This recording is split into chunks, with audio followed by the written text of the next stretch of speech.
I'm Annette Holzman from Cable 43's Young at Heart program. And some of you may remember 2 years ago we did a bit on this property, this beautiful Millstream. And today we're back again at Mr. Lloyd Greene's home, and he's going to take us around and show us some more about it and how he's going to generate electricity starting today.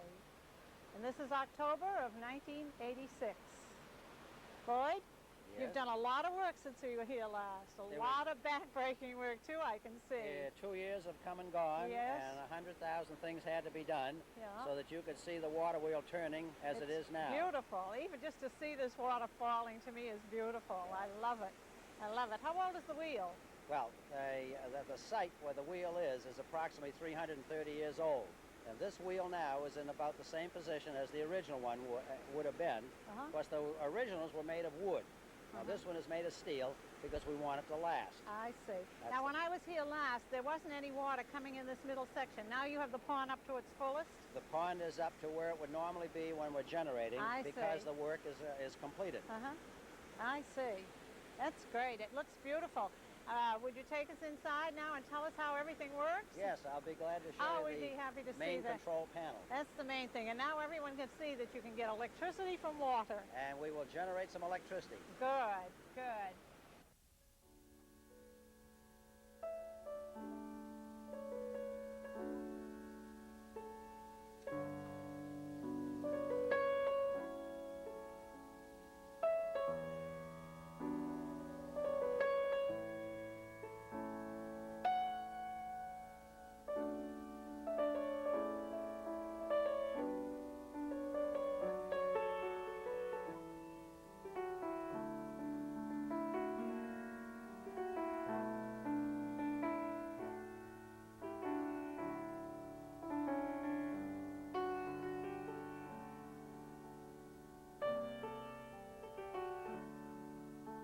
My interest in water power began when I was about 11 years old. My father was a pioneer in radio, and he was also radio editor of the Boston Globe. And so when I was small, I played with electrical and radio parts. And one day he said to me that someday we would move from the city and have a place in the country with a small brook and have a little generator and generate some of our own electricity. Now this inspired me, and while I couldn't do anything about it for many years, the thought never really left me. And after I was out of high school and out of World War II, I searched for about 3 years until I found the perfect water power site, which turned out to be here where we are now in Chelmsford, Mass., known as the Russell's Mills Pond. When this mill was established by King's Grant and the town in 1656, there was an ordinance passed that for 20 years ensuing there could be no other mill in the town of Chelmsford. Now at that time Chelmsford included 6 miles on each side, or 36 square miles, which included all of the present-day city of Lowell. And so when we hear that Lowell is the site of the Industrial Revolution, if we want to dig just a little deeper, the very beginning of the Industrial Revolution started right here at the Millstream, which was the very first mill in this entire area and established by law as such. So while it didn't turn out machinery, it turned out lumber, and it ground the grain, corn and wheat and different things, and the very life sustenance of this early town depended on this mill. So I think that a little credit should be given to this site as being the seed mill of the Industrial Revolution, which was to follow in 1825 and so on, when Lowell was then incorporated into a city about 1830. An interesting thing about this site was I wanted a name that would fit the nature of this place and sort of say it all in a very brief statement. And so after considerable thought, I decided to call it the Millstream. And I got this name from a little village in New Brunswick, Canada, where I used to visit. And down there they had a very small mill, and while it was not operated by water power, perhaps it had been at one time, long before I got there. And so when the time came to think of a name that was short and to the point, and of course most people remember the song Down by the Old Millstream. So I decided to call this whole site the Millstream, Chelmsford, Mass. In my search for a good water power site, I used government geodetic survey maps, and this particular spot was found on the Billerica Quadrangle. Now, I had searched, I say, for about 3 years, and I looked at many places. They were quite disappointing. Some of them were completely ruined and run down. It was going to cost a lot of money to work on them, and their water right, the legal right, was in question on some of them. And when I found this one and investigated this one a bit, I found out this one had a clear title to the water rights, so there wouldn't be any problem in using the water power. And when I started here in 1954, I had to rebuild the dam. And the dam was in very poor condition, but at least it was possible to rebuild it.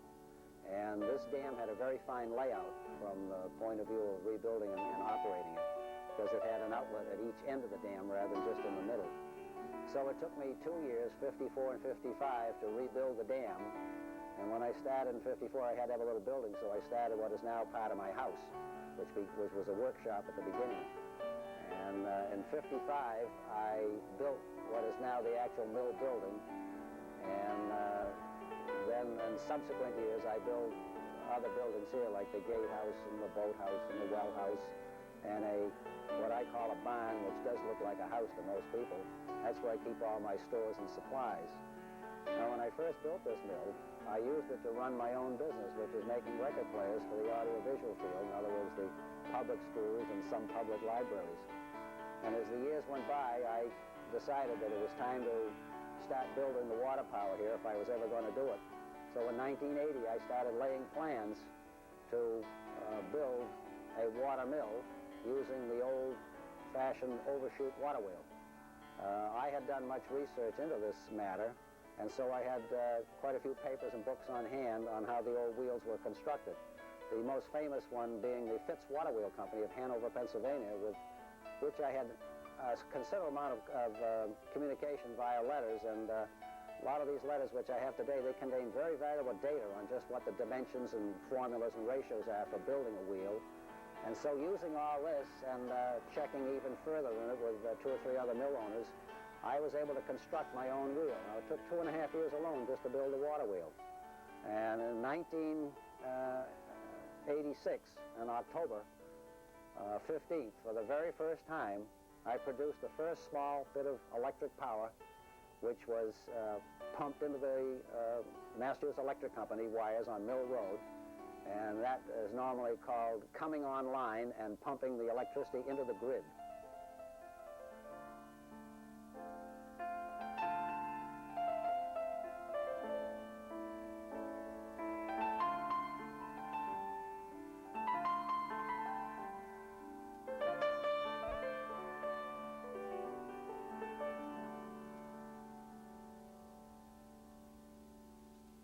Okay, we're now in the generator room, and Lloyd is going to tell us how all of this functions. You're going to throw the switches and tell us what this box is on the wall. What is it, Lloyd, over here on your right? On my right is the electronic interface with the Massachusetts Electric Company, which is the local utility for Chelmsford. We have a watt-hour meter on top, a 50-amp circuit breaker in this box here, and then this control box has a voltmeter, an ammeter, and a watt meter, a tachometer, a start button, a stop button, and a lock button. Well, it doesn't mean a thing to me, but somebody might understand it. Now, when we go to start up, we have to start at this panel over here.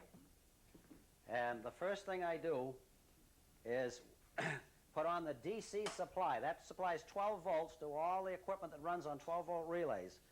Then we put on the AC supply. That will start the motors that open and close the gates. Now, the first one we have to start with is the wheel gate. This panel here controls the gate outside in the flume that admits the water onto the wheel. That's that big wheel we saw out there. Yes, the big steel overshoot water wheel. I see. Now, I'll put the switch on. You'll hear the buzzer. The green means the power is on. The red light means the gate is closed. This is the up button, and that's the down button. Now, after we've got enough water on the wheel, I'll shut this off so you won't have the sound.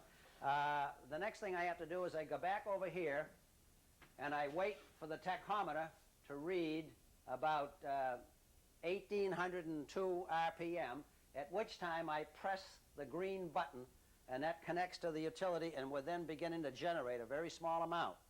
And after I get it started, I go back over here and I push this button here, which increases the amount of water on the wheel. And as I add more water to the wheel, it develops more power, and the tachometer will pick up to about 1820 RPM, possibly 1822, at which time we've reached a capacity of about 4,000 watts an hour, 4 kW. Great. Now this clock I use for timing, we have a very large seconds hand because all these gates are measured in seconds. If I hold this button down here and I count 8 seconds to 10 seconds on here, then I know it's time to let go of this and run over here quickly and push the green button before it gets away from me. It'll overspeed and it won't start. So then after I've got it started, I come back and I add more water, and then it's locked in, it can't overspeed. So that's why we have such a large clock. It plays a very important part in the operation here. And now can we see the wheel start? We'll actually start the wheel. Okay. So I'll start again, as I say, my DC is on, my AC is on. I will put on the crash gate panel, I call it. This panel here controls a crash gate in the flume, which in case of an emergency can shut the water off and shut the plant down. So we'll bring that on. The green light comes on, and we've got to also put on the utility power. We put the utility on here. We lock the switch here. Now the red light has come on. This is the underspeed light, and when this one comes on, it's overspeed. Now it'll only start when both these lights are out. If one of these lights are on, it will not generate electricity. It won't connect to the utility. So now we'll put on the wheel gate power. We'll wait till we get about 30 here. Now the gate is opening. Should we expect a lot of noise when you do this with the wheel?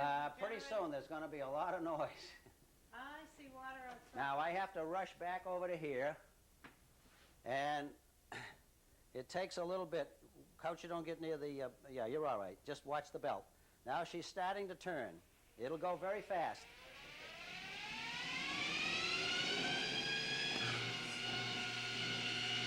We are now generating electricity.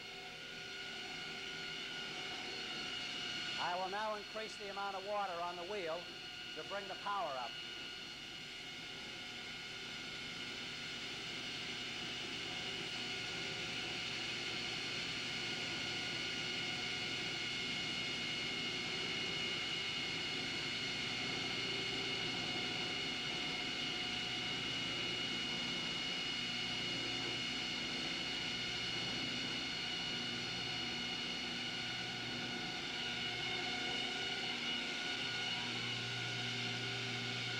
We are now near full power. We're generating just about 3,000 watts an hour, 3 kW. And this, a little noisy, but you get used to it after a while. Will this noise continue all the time that it's working? All the time that it's running. When you're outside the building, you can't hear it. Good. Which is a blessing. Okay, do you want to shut it off now? All right, now I'll proceed to shut it off. First, I have to lower the amount of water that's going on the wheel. So I'll press the down button.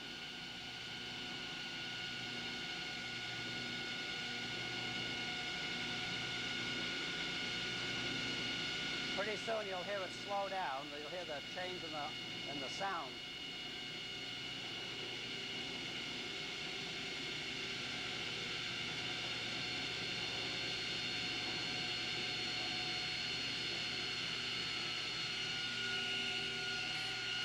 Now we're ready to disconnect. We'll press the red button. We're now disconnected from the utility, and the equipment will come to a stop. Now we know the gate is closed, the red light is on, the intermittent buzzer is buzzing, and we shut the power off to the wheel gate. Now we don't need the overspeed or underspeed panel. We can shut that off, and we shut off the AC supply, the DC supply, and then over here we disconnect the control panel, disconnect the utility finally. and the operation is completed. Fantastic. What are you going to do with all this electricity? Well, the way this plant is set up, of course, it's a very small plant. They refer to it as a micro hydroelectric plant. By the way, it's the only one that the Massachusetts Electric has in this entire area. Is that so right? We are unique in when that sense. When you say this entire area, what does it The Merrimack Valley. I see. Yeah, the Massachusetts Electric, I'm the only one. In fact, they had to look in all their records and figure out how they were going to handle the situation because the federal government requires that they accept the electricity that we generate. That's part of the FERC in Washington. So there are two plans for small producers. A is the utility will buy it from us, or B, we are allowed to pump the electricity into the grid, which is the street, and then take it back as we need it. And each month they will read the meter, and if we've used more than we've made, of course, we'll have to pay for the difference.